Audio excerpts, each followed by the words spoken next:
Assalamualaikum warahmatullahi wabarakatuh. Berjumpa kembali di channel kita Geraha Mu'alaf, Edi Praitno dan Menachem Ali Official. Seperti biasa, setiap malam Jumat kita selalu melakukan dialog-dialog interaktif yang sangat menarik ya. Dan seperti biasa, kita masih bersama dengan Ustadz Menachem Ali. Assalamualaikum Ustadz. Waalaikumsalam warahmatullahi wabarakatuh. Kemarin dari Jakarta.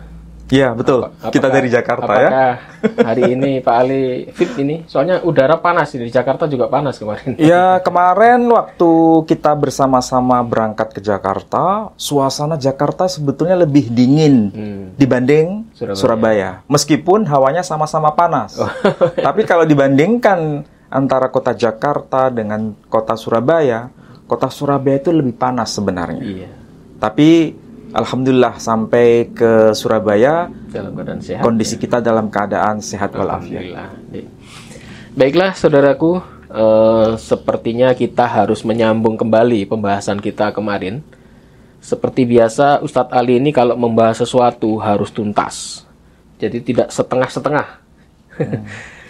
Kalau kemarin sudah diutarakan panjang lebar soal siapa orang pertama kali yang membawa berhala masuk ke Ka'bah. Dan hari ini kita juga akan melanjutkan salah satu pembawa berhala ini. Kalau kemarin kita sudah buka kitab-kitab ya, ternyata dari suku Jurhum. Nah, ini kita harus hati-hati. Karena apa? Karena orang-orang Kristen sering menuduh kita bahwa Mekah, Ka'bah itu mulai awal itu memang tempat penyembahan berhala. Pasti rekan-rekan selalu mendengar tuduhan seperti itu. Orang-orang non-Islam selalu menuduh bahwa Ka'bah itu memang penyembahan berhala. Dan kemarin kita sudah bongkar data, ternyata awalnya keturunan Ismail itu Hanif, menyembah tauhid. Tetapi ada yang masuk ke Mekah, yaitu dari suku Jurhum. Nah, yang menarik di sini siapa ini suku Jurhum? Karena di luaran sana ada yang menuduh suku Jurhum ini dari Bani Ismail. Kalau tuduhan itu benar, ini kacau ini ya. Berarti dia menuduh keturunan Ismail itu penyembah berhala. Ini bukan hal yang main-main. Ini kita harus meluruskan soal ini ya. Karena apa? Karena banyak komen-komen, bahkan ada YouTuber yang mengatakan Jurhum itu dari Bani Ismail. Kalau Jurhum dari Bani Ismail, maka Bani Ismail akan dipertanyakan lagi ketauhidannya. Berarti mulai awal Bani Ismail menyembah berhala. Kan konyol ini namanya. Jadi pada malam hari ini kita akan bertanya kepada Ustadz Ali soal suku Jurhum ini, biar detail jelas ya. Dan untuk saudara-saudara yang mau menyimak, siapkan kopi kacang ya, karena pembahasan ini pasti akan lama 1 jam ya. Bagaimana Ustadz Ali soal tuduhan ini, bahwa suku Jurhum itu adalah dari Bani Ismail? Ya, kalau kita cermati wacana yang berkembang di sekitar kita, terutama dalam konteks kajian lintas agama, suku Jurhum yang sedang kita bicarakan ini memang menjadi tema besar, tema yang cukup menarik untuk selalu dipelajari dan diklarifikasi. Sebenarnya mereka ini hanya termaktub dalam dokumen Islam ataukah tidak? Ini masalah utama. Jadi suku Jurhum itu sebenarnya ada ataukah tidak? Kalau misalnya ada dan memang pernah eksis dalam sejarah, apakah mereka yang disebut sebagai suku Jurhum itu merupakan bagian dari keturunan Ismail? Atau memang bukan keturunan Ismail? Dan yang paling fatal sebenarnya, dan ini menjadi wacana yang cukup berkembang, bahkan Islam disalahpahami, bahwa memang keturunan Ismail itu adalah orang-orang yang melakukan penyembahan berhala di masa-masa awal. Jadi keturunan Ismail itu memang penyembah berhala. Tuduhannya seperti itu. Dan anehnya lagi, ada sebagian saudara-saudara kita yang Muslim menyatakan hal yang sama bahwa keturunan Ismail lah yang sebenarnya membawa penyembahan asing, ibadah penyembahan berhala ke dalam Ka'bah. Jadi bukan orang di luar keturunan Ismail yang melakukan penyembahan berhala di awal zaman, maksudnya di awal-awal penyembahan berhala di Ka'bah, tapi justru kaum Ismail itu sendiri yang melakukan penyembahan berhala di dalam Ka'bah. Ini sesuatu yang sangat berbahaya dalam pemahaman sejarah.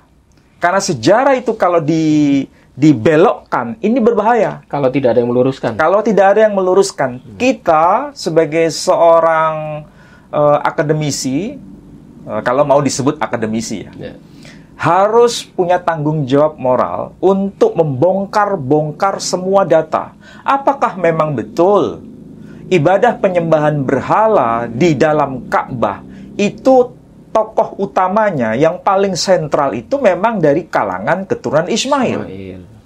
Kalau memang itu berasal dari keturunan Ismail, sebetulnya orang ini berasal dari suku apa? Dan itu yang menjadi perdebatan, karena ada informasi, memang ini informasi yang sebenarnya kalau dibaca secara bijak, itu kita punya pemahaman yang benar.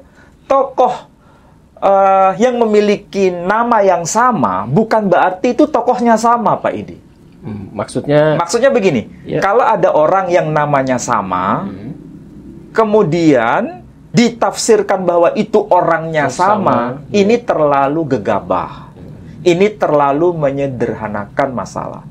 Bisa jadi dalam tradisi Timur Tengah, baik itu Ibrani, tradisi Yahudi, ataupun tradisi Arab, atau tradisi Islam khususnya, nama seseorang, nama ayahnya, nama kakeknya, nama buyutnya itu sama, bukan berarti ini orangnya sama.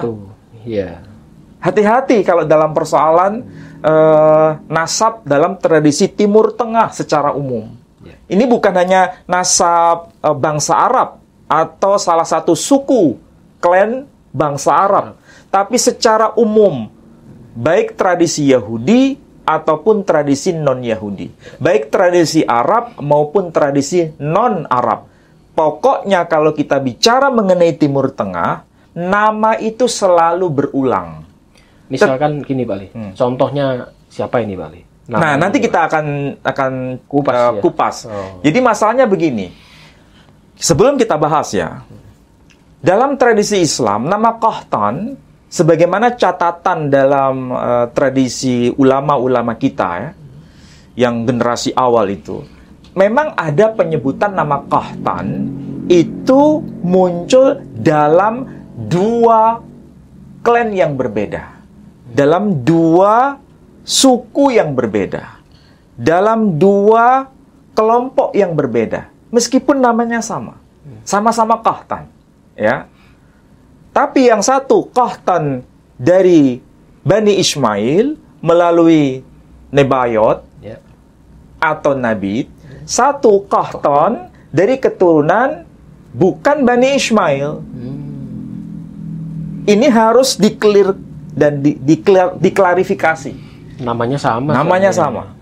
Makanya kita untuk membahas lebih awal, kita mulai dari pertanyaan semula. Apakah betul suku Jurhum itu memang terkonfirmasi, terverifikasi bahwa ini adalah suku yang benar-benar pernah ada?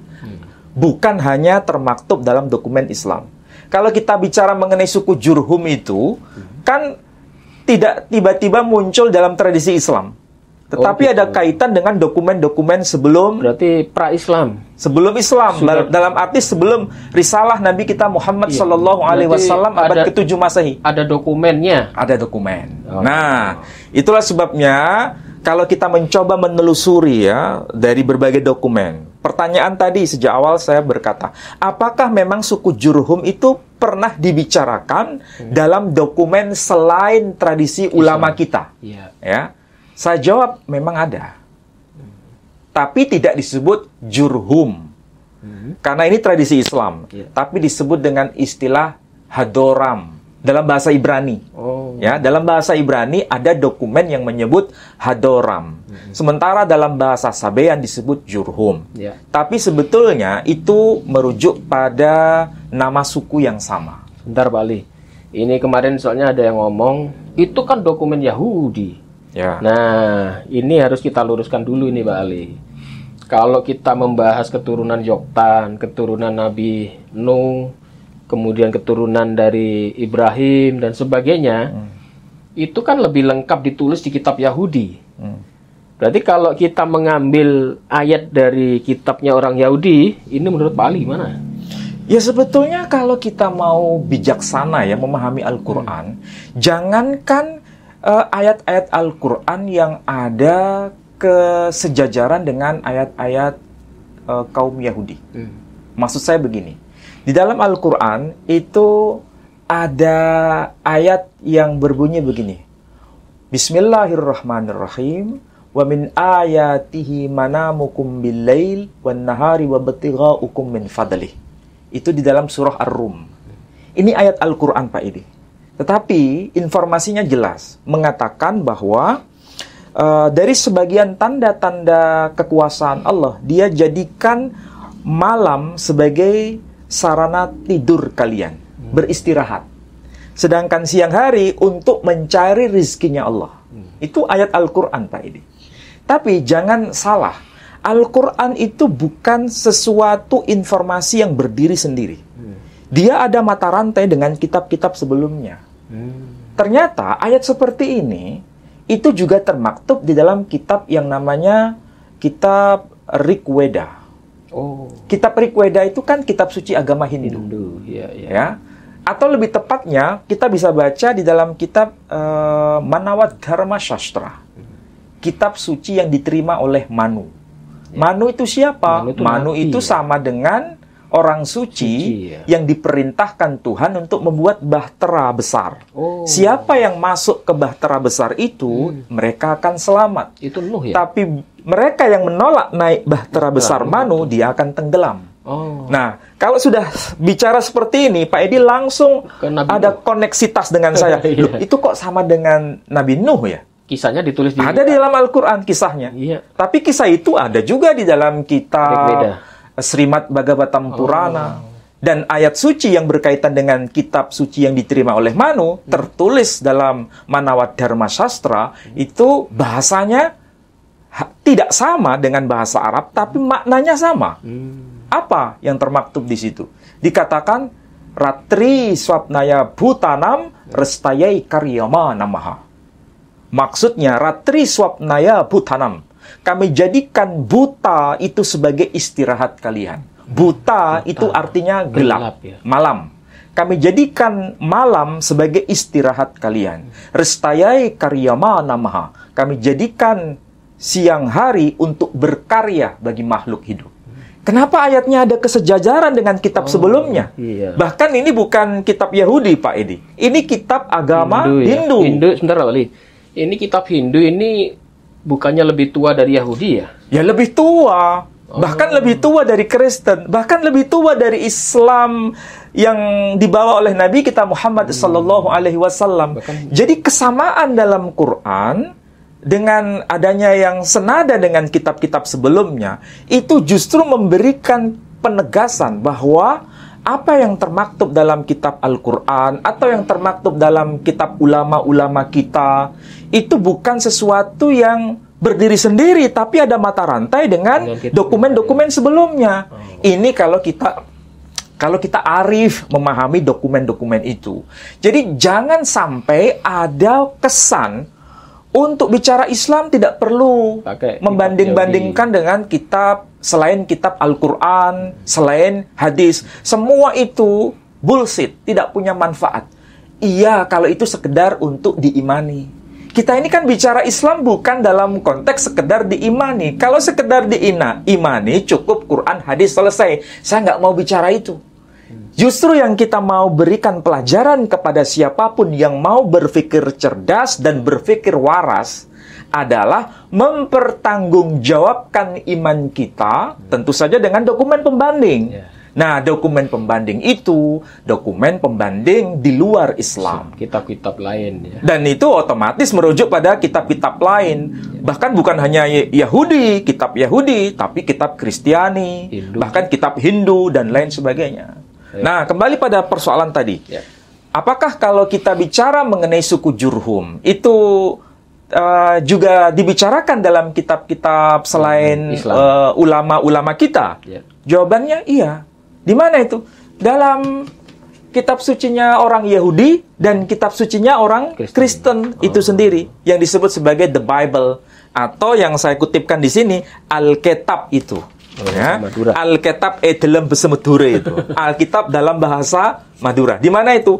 Kemarin kan kita bahas di kitab Kejadian pasal 10 ayat 30 Pak Edi. 10:26 coba dicek ya. 10:26. Kitab Kejadian 10 ayat 26 atau 25 dulu ya. 25. Bagi Eber lahir 2 anak laki-laki. Nama yang seorang ialah Pelek, sebab dalam zamannya bumi terbagi, dan nama adiknya ialah Yoktan. Yoktan memperanakan Almodad, Selef, Hazarmawet, dan Zerah, Hadoram, Uzal, dan Dikla, Obal, Abimael, dan Seba, Ovir, Hawila, dan Yobab. Itulah semua keturunan Yoktan. Oke, sampai di situ aja cukup. Ya. Jadi kalau di dalam bahasa Indonesia, saya kira semua sudah paham. Tapi di dalam bahasa yang cukup luar biasa untuk kita cermati dalam bahasa lokal ini, dalam bahasa Madura khususnya, dikatakan demikian. Eber andi anak lalake kadua sesareang nyamana Pelek Dan Yoktan. polana jamana sebangsa aca pecah. Maksudnya dipecah-pecah gitu ya. Jadi Eber itu punya 2 orang anak. Namanya Pelek, karena pada masanya itu, pada zamannya itu, bangsa-bangsa dipecah-pecah. Sebungso nyamana Yoktan, sedangkan yang bungsu namanya adalah Yoktan. Jadi antara Pelek dan Yoktan itu 2 bersaudara, anak dari Eber. Ya. Eber itu kalau dalam tradisi Islam disebut dengan Hud. Berarti Hud itu seorang nabi, Nabi Hud. Oh, Eber Ya. itu Hud. Kemudian dalam bahasa Ibrani disebut Eber. Dalam ayat yang ke-26 disebutkan Toronan na Yoktan rea orang Almodad, Selef Hazarmawet ben Yera. Keturunan dari Yoktan ini adalah Almodad, Selef Hazarmawet atau Hadramaut ben Yera dan juga Yera. Hadoram, ini yang Jurhum tadi.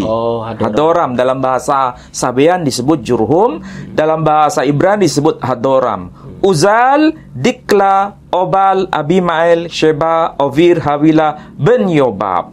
Jadi semua ini anak-anak dari Yoktan. Jadi memang dalam tradisi di luar Islam itu ada penyebutan suku Jurhum.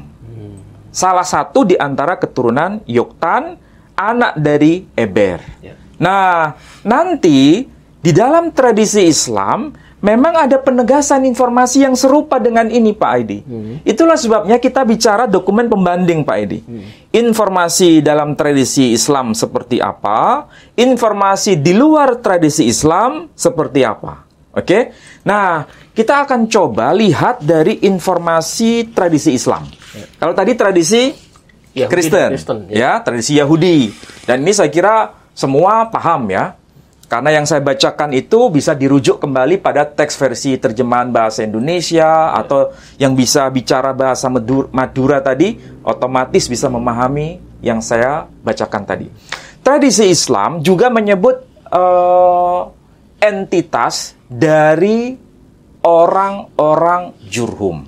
Di mana itu kita bisa lihat informasi yang paling awal.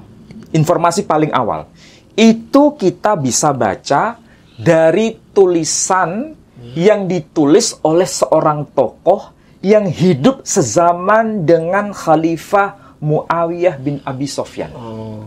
Khalifah Muawiyah bin Abi Sofyan itu khalifah yang kita kenal setelah khalifah keempat, yakni Khalifah Ali bin Abi Thalib. Ya. Oke, berarti Khalifah Muawiyah bin Abi Sofyan itu salah satu generasi sahabat. Ya kan?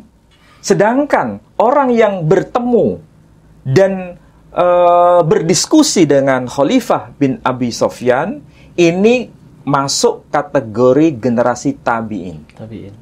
Ya, kita tahu kapan Khalifah yang bernama Muawiyah bin Abi Sofyan itu meninggal atau wafat. Itu tahun 60 Hijri. Catat itu baik-baik. 60. Tahun 60 Hijri. Orang yang diajak bicara ini kemudian menulis sebuah kitab. Ya, berarti pertemuan ini pasti sebelum tahun 60 Hijri. Ya. Orang yang bertemu dengan Muawiyah bin Abi Sofyan ini bernama Ubaid bin Sariyah Al-Jurhumi. Tokohnya bernama Ubaid bin Sariyah Al-Jurhumi. Gelar belakangnya itu Al-Jurhumi. Berarti asalnya dari suku Jurhum. Diskusinya itu panjang, tapi saya ringkas saja. Muawiyah itu bertanya kepada tokoh yang bernama Ubaid bin Sariyah Al-Jurhumi. Apa yang dikatakan oleh sang khalifah kepada Ubaid? Manhum al-Arab al-Aribah wal Arab al-Musta'ribah. Maksudnya siapa mereka yang dimaksud dengan al-Arab al-Aribah dan siapa yang dimaksud dengan Al-Arab Al-Musta'ribah. Nah, ketika dia ditanya seperti itu, Ubaid menjawab, siapa yang dimaksud Al-Arab Al-Aribah? Orang Arab asli. Ya. Al-Arab Al-Aribah itu orang Arab asli. Kemudian disebutkan, Hum Samud. Mereka itu salah satunya adalah kaum Samud. Kemudian kaum Iram. Kemudian kaum Amalik. Kemudian disebut Jurhum. Jadi disebut Jurhum bagian dari Arab Al-Aribah. Kemudian Arab pendatang ya berarti? Belum, ini istilah yang dipakai dalam tradisi Islam menggunakan istilah Al-Arab Al-Aribah. Ini tradisi Islam, istilah itu istilah kunci Pak Edi. Untuk kita bisa paham apa yang dimaksud dengan Al-Arab Al-Aribah. Kalau diterjemahkan secara harfiah itu Arab asli. Ya. Kemudian kalau disebut Al-Arab Al-Musta'ribah itu arti harfiahnya orang Arab yang tidak asli. Pendatang gitu ya. Arab Arab blasteran kalau bahasa mudahnya gitu ya, Arab blasteran. Jadi Arab yang dianggap Arab. Jadi bukan Arab asli, itu Arab Musta'ribah. Nanti siapa yang dimaksud dengan Arab Al-Musta'ribah? Nanti dulu. Ini kita bicara Arab Al-Aribah. Arab Al-Aribah. Jadi salah satunya adalah suku Iram atau Bani Iram. Kemudian Samud itu juga disebut sebagai Arab Al-Aribah. Kemudian suku Jurhum termasuk juga Qahtan ini. Itu keturunan siapa? Keturunan Hud. Keturunan Hud. Ini di dalam kitab yang namanya judulnya itu Ahbar Al-Yaman. Penulisnya siapa? Ubaid bin Sariyah Al-Jurhumi. Orang Jurhum sendiri. Otomatis buku ini bukan buku yang main-main. Ini kitab yang ditulis di zaman awal karena Khalifah Muawiyah bin Abi Sofyan wafat tahun 60 Hijri. Oke. Jadi ini sangat-sangat sahih. Diakui sebagai kitab yang pertama kali bicara soal siapa itu suku Jurhum. Dan ada kaitan dengan Qahtan di sini. Jurhum, Qahtan, dan ini disebut sebagai Al-Arab Al-Aribah. Oke? Baru kemudian kita bisa baca dokumen yang lain, misalnya dalam kitab Al-Anis fil Ansab karya Al-Maghribi. Dia mengutip, ini buku periode paling belakangan. Bukan masa awal, tapi belakangan. Mengutip dari pernyataan Wahab bin Munabbih.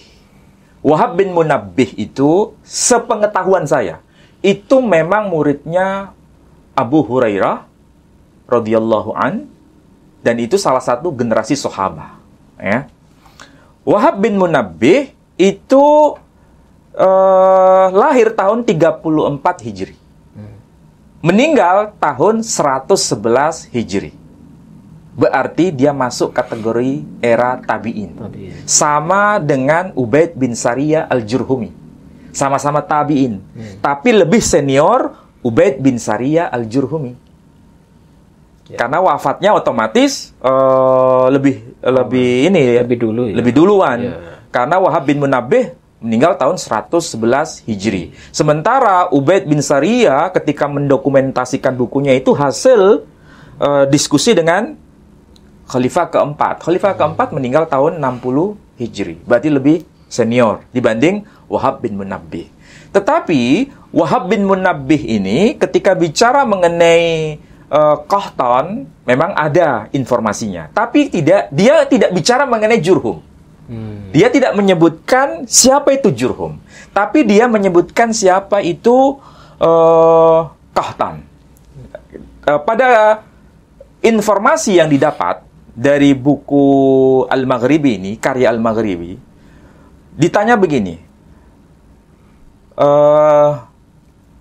siapa itu yang dimaksud dengan Bani Hud? Manhum Bani Hud? Siapa itu yang dimaksud dengan keturunan Hud? Kemudian dijawab oleh Wahab bin Munabbih. Dia berkata bahwa Qahtan itu bin Hamisha, bin Tayaman, bin Nabat, bin Ismail. Jadi di sini menyebutkan nama tokoh Qahtan. Karena ditanya siapa itu yang disebut Al-Yamaniyun? Manhum Al-Yamaniyun? Siapa itu yang dimaksud sebagai orang-orang Yaman? Dan Wahab bin Munabbih menjelaskan itu adalah Qahtan. Anak siapa? Hamisha, anak bin Tayaman, anak bin Nabit, anak atau bin Ismail. Jadi di sini ada Qahtan bin Hamisha bin Tayaman bin Nabit bin Ismail. Ya. Oke? Ini memang dari keturunan Ismail. Tapi lihat silsilahnya ini, nyambungnya ke siapa? Nabit bin Ismail. Oke? Tapi apakah ini bicara mengenai suku Jurhum? Tidak. Tidak bicara mengenai suku Jurhum. Jadi yang dipersoalkan itu kita tidak bicara hanya sekedar Qahtannya. Karena ada juga Qahtan yang terkait dengan Jurhum, tapi ini bukan keturunan Ismail, tapi keturunan Nabi Hud. Oh, dari Nabi Hud. Oke, jelas ya? Jadi, nama bisa sama, Pak Edi. Tetapi, bukan berarti orangnya sama. Kira-kira tahu maksud saya ya? Jadi, ada dua nama. Nama Qahtan. Tapi yang satu dari jalur non-Ismail, yang satu Qahtan dari jalur Ismail melalui Nebayot atau Nabit bin Ismail. Oh, ini Nebayot ini. Iya, ada dua. Ada dua. Yang menjadi sentral adalah apakah betul suku Jurhum itu keturunan Qahtan? Iya, berdasarkan informasi dokumen eksternal, ya, melalui jalur non-Ismail. Tapi kalau kita cari apakah ada suku Jurhum dari keturunan Ismail, dari keturunan Qahtan melalui Nebayot atau Nabit? Tidak ada. Jadi masalahnya yang menjadi pokok persoalan bukan masalah Qahtannya, tapi suku Jurhum ini keturunan Qahtan, iya. Tapi Qahtan di sini keturunan siapa? Ismail atau bukan? Bukan ya. Tidak ada informasi. Jadi jangan sampai kita keliru mengidentifikasi bahwa kalau dikatakan bahwa Qahtan keturunan Hamisha, keturunan Tayaman, keturunan Nabit, keturunan Ismail, berarti suku Jurhum keturunan Ismail. Ini keliru. Kenapa? Tidak ada informasi. Wahab bin Munabbih tidak memberikan informasi suku Jurhum itu keturunan Qahtan melalui Nebayot keturunan Ismail atau melalui Nabit keturunan Ismail. Tidak ada informasi. Justru yang memberikan informasi bahwa Jurhum terkait dengan Qahtan, ya, dari keturunan non-Ismail yang disebut Arab Al-Aribah, itu dari karya Ubaid bin Syariah Al-Jurhumi dalam kitab Akhbar Al-Yaman. Jadi kalau begitu, nama bisa sama, tapi personnya beda. Oh, Yoktan tadi ya? Yoktan itu. Jadi Yoktan, Qahtan itu sekedar nama, tapi pribadi orangnya beda. bisa berbeda dan sukunya beda. Satu dari Ismail, satu bukan Ismail. Kita lihat saja. Kalau kita menyebut nama Nebayot atau Nabit, apakah Nebayot Nabit itu saudara kandung atau anak kandung? Anaknya dari Ismail ya? Kalau kita lihat dari data eksternal, Nebayot dan Kedar itu bersaudara, anaknya Ismail. Tapi nanti dari antara keturunan Kedar ada yang juga namanya Nebayot juga. Oh. Jadi nama sama, jalurnya beda. Orangnya beda. Orangnya beda. Jadi jangan sampai kita salah identifikasi. Kalau kita lihat dari Wahab bin Munabbih sendiri kan jelas disebutkan Qahtan, putra dari Hamaisyah, putra dari Tayaman, putra dari Nabit, putra dari Ismail. Di sini nggak ada itu nama Jurhum. Berarti ketika kita bicara Jurhum, ada Qahtan yang lain yang keturunan dari non-Ismail yang disapa dengan sebutan Al-Arab Al-Aribah. Nah, dalam buku Al-Kalbi ini, kitab Al-Asnam, yang beliau wafat tahun 204 Hijri, berarti masa setelah Wahab bin Munabbih. Lebih jelas, beliau berkata bahwa orang yang pertama kali berbicara dalam bahasa Arab itu adalah kaum Amalek. Kaum Amalek ini rihlah mengadakan perjalanan dari Mesopotamia ke arah Arabia. Arabia di sini yang dimaksud semenanjung Arabia. Dan mereka ini juga ada kaum Jurhum yang disapa dengan sebutan Al-Arab Al-Aribah. Jadi sudah ada penegasan ini. Informasi Ubaid bin Syariah Al-Jurhumi. Orang Jurhum dan orang Qahtan disebut sebagai Al-Arab Al-Aribah.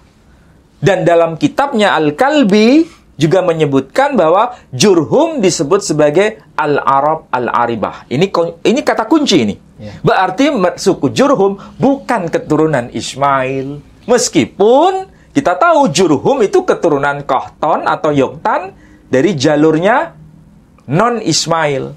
Ada juga Qahtan bin Hamisyah bin Tayaman bin Nabit bin Ismail, tapi tidak ada kaitan dengan suku Jurhum. Oh, namanya sama. Namanya sama, tapi identitasnya berbeda.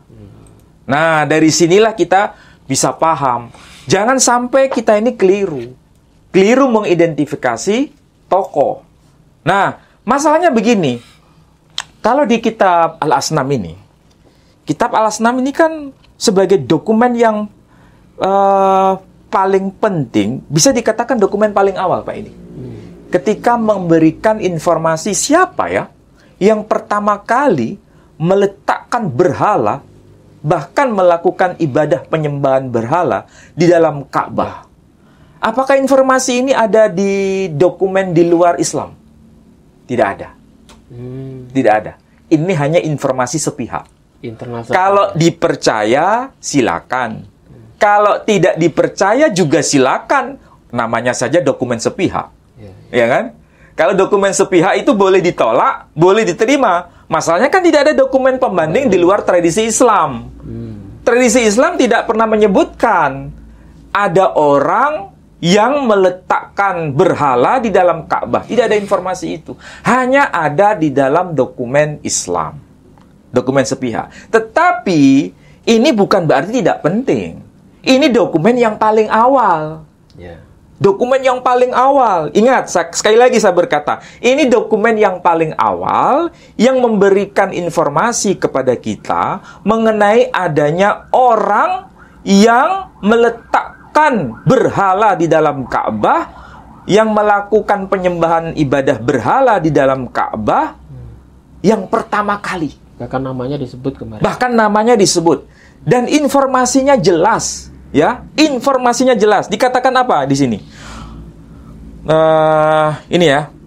Fakana awwalan man ghayyara dina Ismail alaihissalam. Ada orang yang pertama kali mengganti, menggeser, mengubah dina Ismail, agama, ajaran Ismail alaihissalam. Jadi disebutkan di sini informasi Merubah, ya. Orang yang mengubah, menggeser, mengganti ajaran Ismail yang hanif, yang tauhid itu. Namanya siapa disebut? Amr bin Rabi'ah.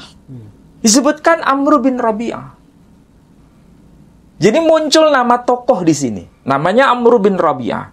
Siapa ini Amr bin Rabi'ah? Wa huwa Luhai bin Harithah bin Amr bin Amir al-Azdi.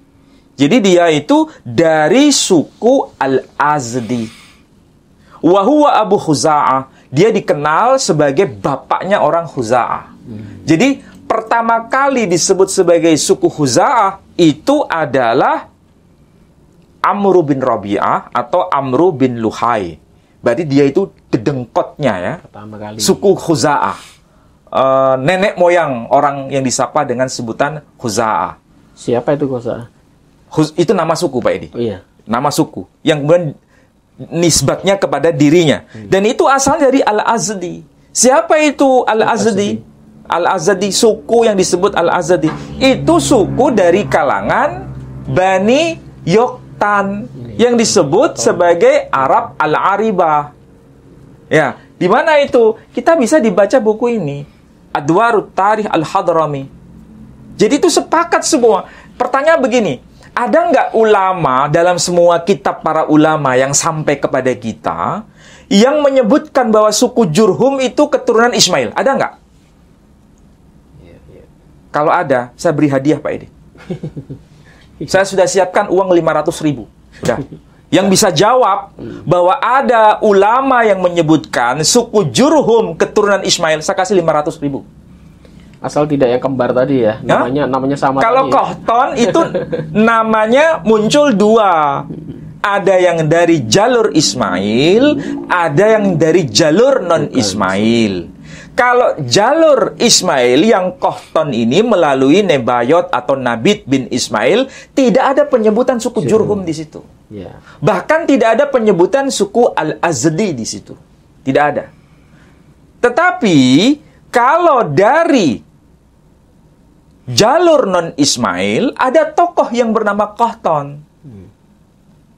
Ada juga tokoh suku yang disebut sebagai Jurhum. Ada juga suku yang disebut sebagai Al-Azdi. Dan semuanya itu jalurnya non-Ismail. Hazar Mawet juga. Hazar Mawet, Hadramaut. Nah, kita lihat di sini ya. Kita lihat di sini. Sekali lagi, ini memang gampang-gampang susah. Orang itu kalau sudah tidak mau belajar, itu susah masalahnya, Pak Edi. Hanya maunya dengarnya aja dari satu pihak. Kalau kita rajin mendengar dari semua pihak, kita akan bisa memilih dan memilah mana informasi yang benar. Dan dia harus cross-check dengan kitabnya. Kita kan kalau buka data, kan ada kitabnya, ada bukunya. Ya kan? Di sini jelas disebut haula hum al-qahtaniyun. Mereka ini yang disapa dengan sebutan al-qahtaniyun, orang-orang Qahtan. Atau nama lainnya au al-yamaniyun, orang-orang Yaman. Ya kan? Siapa mereka ini disebutkan itu rinci nama-nama sukunya. Wa hunaka qabail yamaniyah. Mereka ini yang disapa dengan para kabilah atau qabilah yang orang-orang Yaman itu salah satunya. Coba disebut Hamdan, qabilah Hamdan. Kemudian ada qabilah Al-Azdi. Nah, jelaskan? Ya. Jadi mereka ini disapa dengan sebutan apa? Al-Yamaniyun atau Al-Qahtaniyun yang disebut Al-Arab Al-Aribah. Oke? Ada juga Himyar. Nah, coba kita lihat itu di peta Claudius Ptolemy yang warna biru, Pak Edi. Warna biru. Coba lihat yang bagian bawah. Nah, di situ ada apa ini? Homeritai. Ya kan? Homeritai. Ini kan kawasan Yaman tuh. Homeritai. Ini peta Claudius Ptolemeus yang beliau wafat meninggal tahun 170 Masehi, abad kedua Masehi. Sudah membuat peta ini. Sudah ada peta ini. Homeritai. Dan kita bisa cross-check dengan data pembanding di luar tradisi Islam. Siapa itu? Santo Theophanes menyebut Amanitai, orang-orang Yaman. Keturunan siapa? Yoktan disebutkan. Salah satunya suku apa? Hamoritai. Sama dengan ini, Hamoritai. Siapa itu Hamoritai? Himyar. Tradisi Islam menyebutnya Himyar. Ya kan? Suku Himyar, ya, sama dengan suku Al-Azadi. Kemudian ada suku Kendah, ada suku Tai, dan Wahadramaut, suku Hadramaut. Ini semua Al-Arab Al-Aribah. Jadi pertanyaannya begini sederhana. Ada nggak yang disebut Hadramaut keturunan Ismail? Ada nggak? Bahwa orang-orang Hadramaut keturunan Ismail. Ada nggak dalam tradisi Islam? Tidak ada. Ada nggak yang menyebut suku Kindah keturunan Ismail? Tidak ada. Ada nggak yang menyebut suku apa lagi? Al-Azdi keturunan Ismail? Tidak ada. Ada nggak yang menyebut suku Himyar keturunan Ismail? Tidak ada. Ada nggak suku apa lagi? Al-Azdi, kemudian Himyar, kemudian suku Toi, semua dinisbatkan kepada Ismail? Tidak ada satupun, Pak Edi.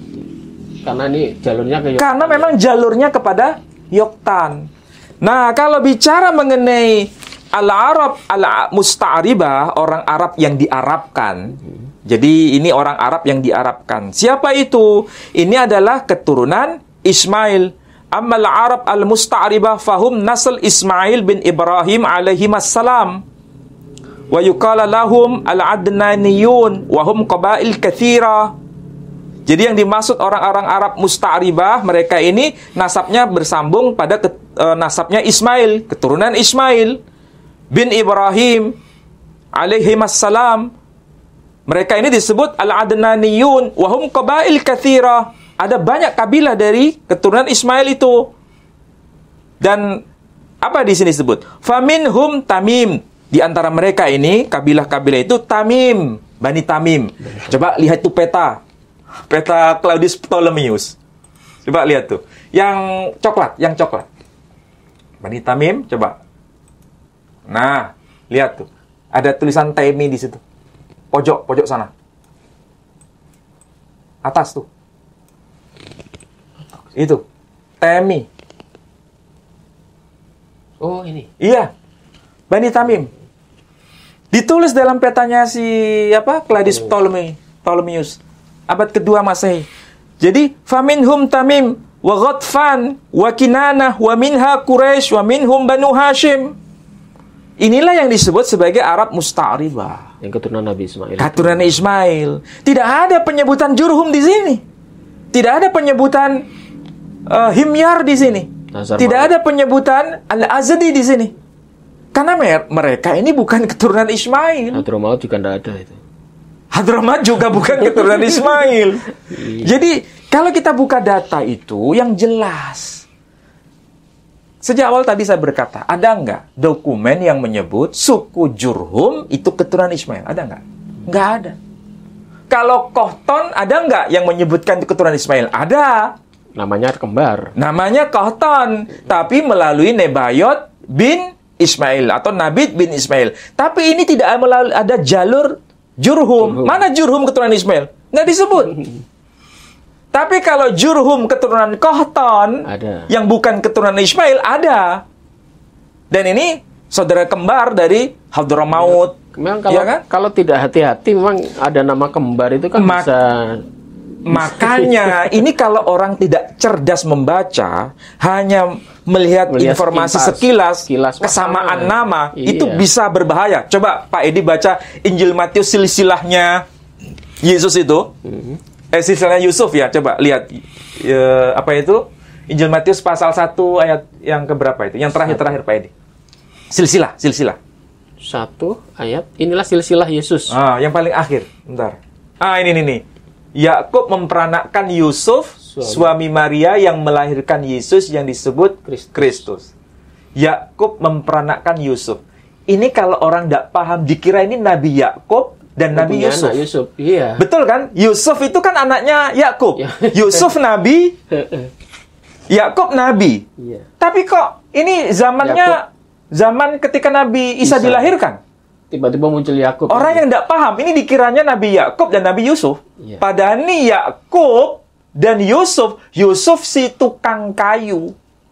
Iya. Bukan Nabi Yusuf di sini. Hanya karena nama kemudian di-framing seakan-akan itu merujuk pada Nabi Yusuf. Sama seperti orang yang suka men-framing supaya orang-orang Arab Yaman itu selamat dari tuduhan bahwa mereka ini orang yang pertama kali memperkenalkan ibadah berhala di dalam Ka'bah, maka di framing Bani Ismail itulah yang sebetulnya melakukan penyembahan ibadah berhala pertama kali karena ada nama Yoktan. Ini kan salah alamat sebenarnya. Jadi demi menjaga marwah kehormatan orang Arab Yaman dari tokoh yang bernama kaum Jurhum, maka dialamatkan kepada Ismail. keturunan Ismail. Fatal ini itu. kan sama dengan kurang ajar kalau bahasa kita ya. Ini kalau saya sebut kurang ajar, kira-kira Kasar, itu Pak. kasar atau Iya. tak? Tidak, Pak Edi. Kasar ya. Iya. Tapi bagaimana mungkin saya harus berkata selain bahasa itu? Kurang vitamin. Kurang vitamin atau kurang piknik, kurang piknik, rihlah ya. Kurang piknik. Jadi ini berbahaya Pak Edi. Karena apa? Mereka yang tidak paham sejarah mengaburkan sejarah. Ya. Bani Ismail yang kehormatannya itu bersih dari ibadah penyembahan berhala, Dituduh. dinodai dan dituduh sebagai kelompok yang menyebarkan penyembahan ibadah berhala di dalam Ka'bah. Ini kan sangat tidak terhormat. Hanya karena ada nama. Hanya sama. karena nafsu untuk membela kehormatan di luar Bani Ismail. Iya. Ini berbahaya. Nah, itulah sebabnya kita akan meluruskan kembali. Bahkan sampai-sampai saya tuh mencoba untuk mencari pembanding, Pak Edi. Memang ada tidak tulisan dari Al-Kalbi yang menyebutkan Jurhum keturunan Ismail? Itu nggak ada, Pak Edi. Kalau salah baca, mungkin iya. Saya ulangi lagi ya. Kalau salah baca, mungkin iya. Kenapa? Ketika salah baca, dipahami Jurhum keturunan Ismail. Padahal teksnya nggak begitu. Teksnya itu jelas, Pak Edi. Mau yang edisi kapanpun, terbitan manapun, cetakan manapun, dicetak tahun berapa, manuskripnya apa, semua teksnya itu seragam. Bunyinya jelas. Apa itu? Di sini dikatakan, falamma balagha Amru ibn Luhai, maka tatkala Amru bin Luhai itu dewasa, ya, naza'ahu fil wilayah, kemudian dia merampas merebut kekuasaan pemeliharaan mengenai Ka'bah itu. Wa qatala Jurhuman bi Bani Ismail, dia merampas kekuasaan itu dibantu atau disertai Soalnya ada kata-kata oleh Bani Ismail. Jurhum bi Bani Ismail. Jurhum disertai atau bersama Bani Ismail. Digandeng tadi akhirnya. Kemudian dipahami Jurhum dari Ismail. keturunan Ismail. Ini kan bahaya ini. Jadi dia ngerti ilmu nahwu tidak di sini? Kalau saya dianggap tidak jelas sanad keilmuannya, kalau saya ngomong Pak Edi, mungkin semua paham. Sanad keilmuan saya itu, guru saya semua tahu. Guru saya itu Kiai Haji Abdullah Wasi'an. Kiai Haji Abdullah Wasi'an itu seorang kiai yang bersahabat dengan Kiai Misbah, tokoh MUI zaman itu. Saya kira semua tahu. Siapa itu Kiai Haji Abdullah Wasi'an? Murid langsung dari Kiai Haji Mas Mansur. Siapa itu Kiai Haji Mas Mansur? Murid langsung jadi tokoh yang terkenal. Dan ini satu guru dengan kalangan Nahdiyin. Jadi kalau dikatakan sanad guru saya nggak jelas, bahkan saya dianggap belajar dari tukang tembel ban, ini karena mereka tidak tahu sejarah saya. Iya. Masa harus dipamer-pamerkan? Masa saya harus pamer-pamerkan siapa guru-guru saya? Orang semua saya tahu. Iya, iya. Orang yang paham mengenai siapa itu Kiai Haji Abdul Wasian dan saya dianggap salah satu muridnya, itu semua sudah tahu. Jadi saya tidak pernah belajar ke tukang tambal ban. Orang boleh membangga-banggakan saya itu muridnya dari ini, dari itu, dari pesantren ini, pesantren itu. Saya cukup dengan satu saja yang saya sebut. Belum yang lain, Pak. Yang lain ya. Padahal Pak Ali juga pernah belajar sama Habib juga ini. Iya, tapi nggak saya sebut ya. Saya nggak saya sebut. Dan guru saya seorang Habib tidak pernah mau pakai jubah. Nggak pernah mau. Dia selalu pakai kopiah hitam. Seorang Habib. Habib betul. Dan beliau sangat akrab dengan saya. Beliau sudah wafat. Semoga Allah merahmati beliau. Jadi kita ini tidak pernah mau membenci kelompok manapun. Orang Yaman yang dimaksud yang bernama Amru bin Luhai, dia harus dikatakan sebagai orang yang pertama kali memperkenalkan ibadah penyembahan berhala. Dan dia dari garis baba keturunan dari klan Al-Azdi. Dari garis ibu keturunan dari Al-Jurhumi. Mau Al-Azdi ataupun Al-Jurhumi tidak nyambung kepada Bani Ismail. Tidak nyambung. Artinya apa? Penyembahan ibadah berhala diperkenalkan oleh orang-orang di luar Bani Ismail. Itu kesimpulannya yang harus digarisbawahi. Ini bukan berarti orang Jurhumi semua begitu. Orang Al-Azdi semua begitu. Bukan. Jangan salah. Kita tahu Ubaid bin Sariyah Al-Jurhumi berjasa menulis buku yang berjudul Al-Ahbar Al-Yaman. Padahal dia dari suku Jurhum. Kita tidak menghina beliau. Karena beliau bicara dengan kebenaran. Kalau tokoh yang bernama Amru bin Luhai maksudnya, dia tidak bicara kebenaran, dia bicara kejahatan yang mempopulerkan penyembahan ibadah berhala. Ini jangan ditutupi. Ya kan? Jangan ditutupi. Ada seorang ahli sejarah, tarikh Nabi ya. Sirah Nabi maksudnya, Sirah Nabi yang bernama Ibnu Hisham. Sirah Nabawiyah, karya yang disebut Ibnu Hisham. Dari suku mana? Ibnu Hisham Al-Himyari. Suku Himyar. Tapi dia tokoh hebat. Tokoh hebat dari kalangan Arab Yaman. Jadi orang yang punya jasa kita katakan benar. Yang salah. Meskipun dari Arab Yaman. Orang yang pertama kali memperkenalkan ibadah penyembahan berhala juga orang Arab Yaman. Jangan ditutup-tutupi. Ini loh kebenaran. Tapi jangan digebiah uyah. Bukan hanya digebiah uyah. Jangan dibelokkan sejarahnya seakan-akan yang pertama kali mempopulerkan dari penyembahan ibadah berhala Bani Ismail, Jurhum Bani Ismail. Ini adalah pengubahan sejarah. Dan ini harus dilawan. Tidak bisa dibiarkan. Soalnya merusak sejarah. Merusak sejarah ini. Oke? Mohon maaf kalau saya agak keras. Baiklah saudaraku. Kalau tadi Ustadz Ali ngomong masalah tukang tambal ban, mohon maaf. Ini kita tidak merendahkan seorang tambal ban ya. Tetapi karena ada seseorang YouTuber juga menuduh Ustadz Ali ini belajarnya tidak jelas, kemudian apa istilahnya itu? Sanad gurunya tidak jelas, bahkan ada yang menuduh Ustadz Ali ini belajarnya ke tambal ban. Makanya Ustadz Ali tadi menyebut-nyebut tukang tambal ban, itu bukan karena kita menghina tukang tambal ban ya, tidak. Karena ini menjawab seseorang yang menuduh Ustadz Ali belajarnya kepada tukang tambal ban. Baiklah saudara-saudaraku, supaya Anda tidak tegang, soalnya ini materinya agak berat, jadi tidak bisa disimak dengan satu kali nonton ya. Mungkin Anda harus putar 2-3 kali. Kalau perlu diambil catatan, dicatat ya, karena ini sejarah penting ya.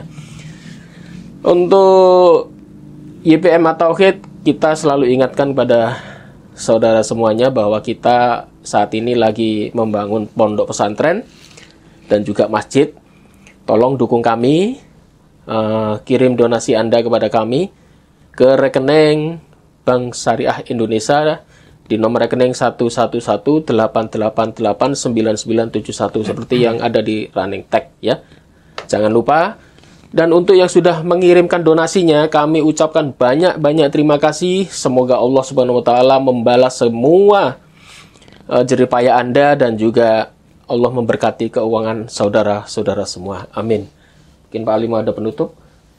Ya, kesimpulannya ada dua hal penting yang harus dipahami oleh para pemirsa ya.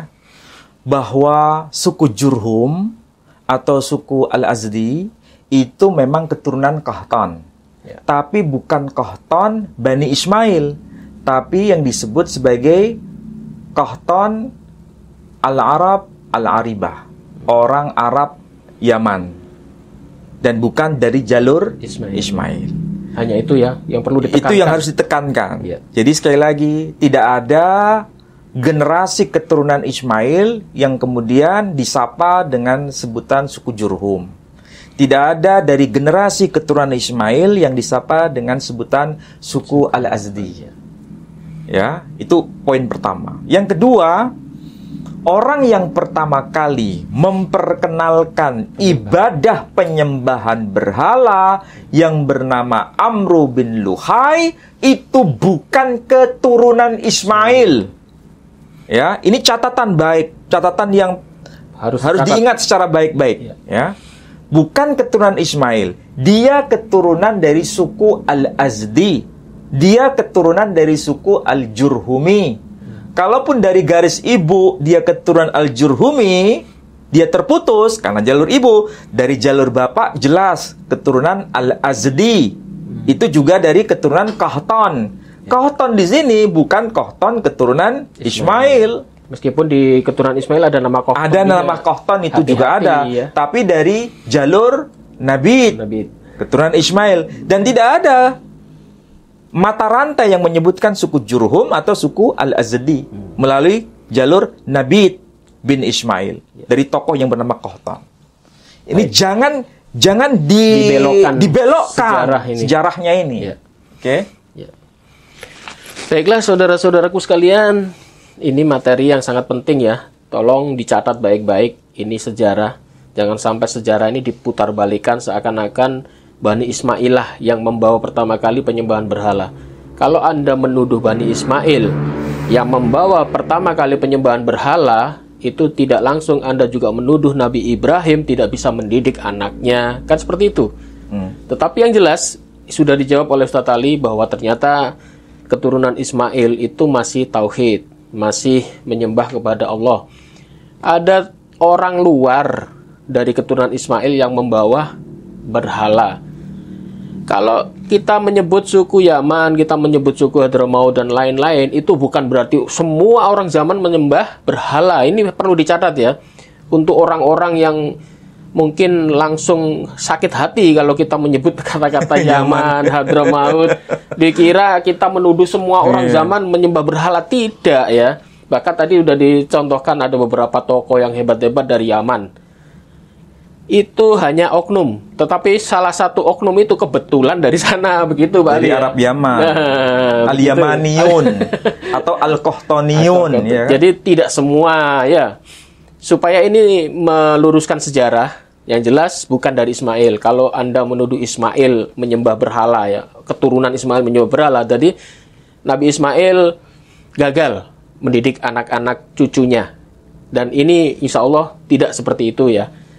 Itu Pak Ali ya. Ya, jadi orang-orang Ismail terpengaruh pada akhirnya penyembahan ibadah berhala. Melalui siapa? Orang-orang Al-Yamaniyun atau Al-Qahtaniyun. Tapi penyembahan berhala bukan dipopulerkan oleh orang-orang Ismailiyun, keturunan Ismail, bukan. Tetapi alhamdulillahnya muncul Nabi Muhammad dari keturunan Ismail membersihkan ini semua. Iya, betul. Alhamdulillah sehingga sampai hari ini Ka'bah kembali disucikan. Dan itu dari keturunan Nabi Ismail. Iya. Dan saya sudah menulis bahwa Ka'bah itu sudah ada sebelum zaman Islam yang dibawa oleh risalah Nabi Muhammad Sallallahu Alaihi Wasallam. Ini buku yang saya tulis. Ya, judulnya Filologi Biblikal dan Kritik Historis Ismail dan Identitas Kearaban. Ya, orang yang alergi dengan Arab itu juga salah. Justru saya mengatakan dalam buku saya itu Ismail dan Identitas Kearaban.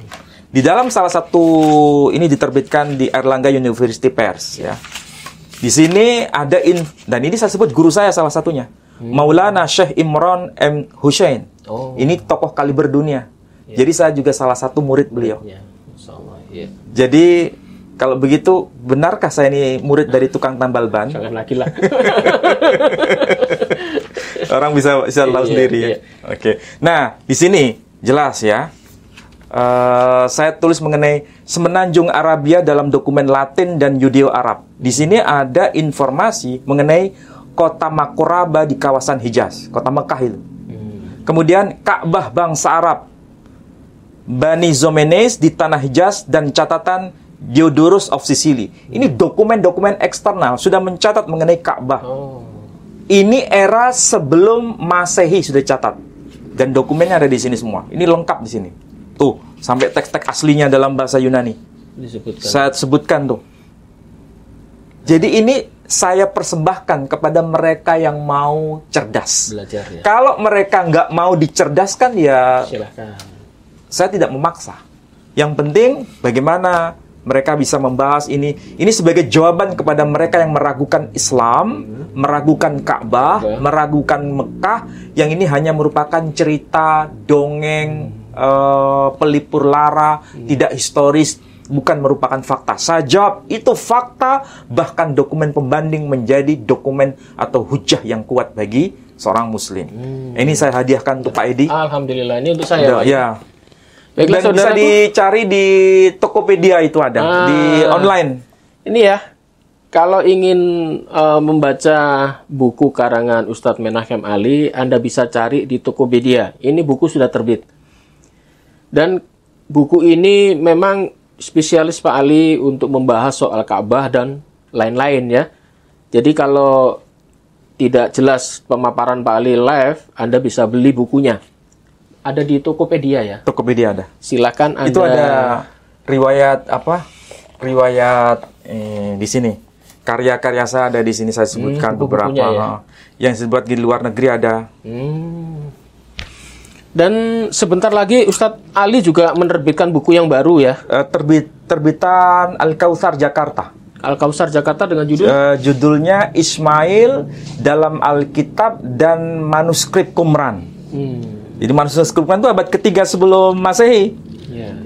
Kalau Alkitab, ya kita tahu kitab kaum Kristiani. Ismail ya. Ismail, khusus bicara Ismail. Jadi Anda yang ingin penggemar Ustadz Menachem Ali, ayo beli bukunya. Sebentar lagi akan terbit lagi buku yang udah berapa cetakan Pak Ali? Buku. Kalau bukunya sudah banyak. Oh gitu. Tapi ini buku yang kelima kalau nggak salah yang akan datang. Yang bahasa Indonesia ya. Oh, ada kalau yang buku Inggris, ya? yang bahasa Inggris yang pertama kali itu tahun 2008. Dan itu saya tulis dan saya sertakan juga nama guru saya. Dan itu namanya siapa? Kiai Haji Abdullah Wasianto ada. Diedarkan di luar negeri ya? Di luar negeri. Dan bisa dicari di buku Amazon.com. Amazon ya. Jadi Ustadz Ali sudah mencetak 5 buku. Anda bisa cari ya. Karangan Ustadz Menachem Ali. Supaya ini bisa mencerdaskan umat. Supaya kita tidak dibelok-belokkan sejarah. Dan Alhamdulillah sudah dicatat dalam buku ini. Demikian saudara-saudaraku sekalian. Semoga pertemuan ini ada manfaatnya. Dan mohon maaf jika ada salah kata. Wabillahi taufiq wal hidayah. Wassalamualaikum warahmatullahi wabarakatuh. Waalaikumsalam warahmatullahi wabarakatuh.